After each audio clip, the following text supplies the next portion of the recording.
An interview with a consultant working internationally. I know that you work for an international consulting company and that you've lived and worked all over the world. I should also mention that you yourself come from an Asian country.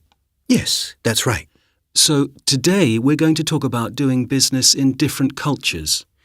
And please remember that anything I say is just my own personal opinion. It's not necessarily right or wrong. Okay, let's start with Japan. I think you currently live there.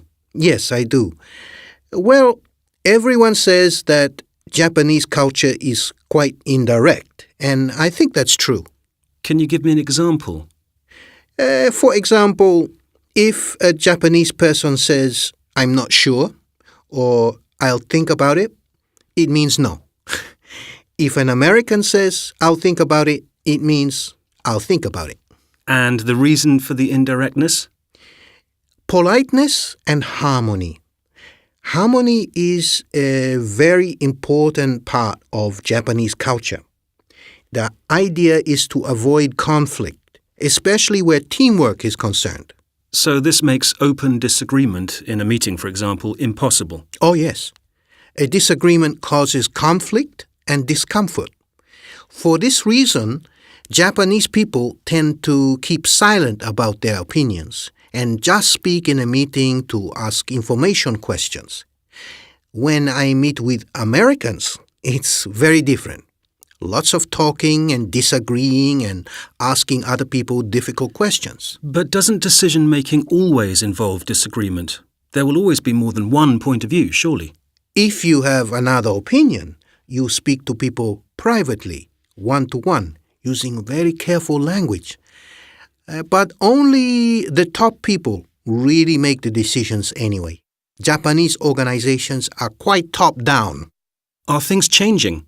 Yes, I would say so. But there is still a strong idea in all Asian cultures that you should not be disrespectful to the boss by disagreeing. How would you compare Chinese and Japanese business culture? There are many similarities. For example, not using a lot of words to describe things. People sense the meaning. It's like reading between the lines. But there are differences too. In China, connections are very important. Family connections, government connections, all kinds.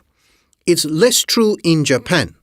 But one thing you always have to remember is that a lot of younger Chinese business leaders were educated in the States or in a European country, so they carried that influence back home with them. And what is the influence of American or European business culture? In the US, they focus on the result, not on the process of doing business. What you say matters, who you are doesn't. In Asian cultures, it's different. You have to know the person first to build trust. For example, in China, a contract might be made after a long meal. In Japan, after a visit to a karaoke bar. What about Europe? How is Europe different? It's very difficult to talk about Europe as a whole. The countries are very different. I find that UK people are similar to Japanese in some ways, indirect, polite, and you both like queuing. And in both countries, you hate boasting. You use understatement to say that something is good. In Germany, people are logical and direct. I find them quite serious, and they like technical details. In Germany, it's good to write everything down so there are no misunderstandings. Of course, these are all generalizations, but there is some truth there somewhere. Yes, we must never forget that every individual is different. And big cities are different as well. If you go to London or Frankfurt or New York or Shanghai, you will find an international business culture that is different to the typical national culture where that city is.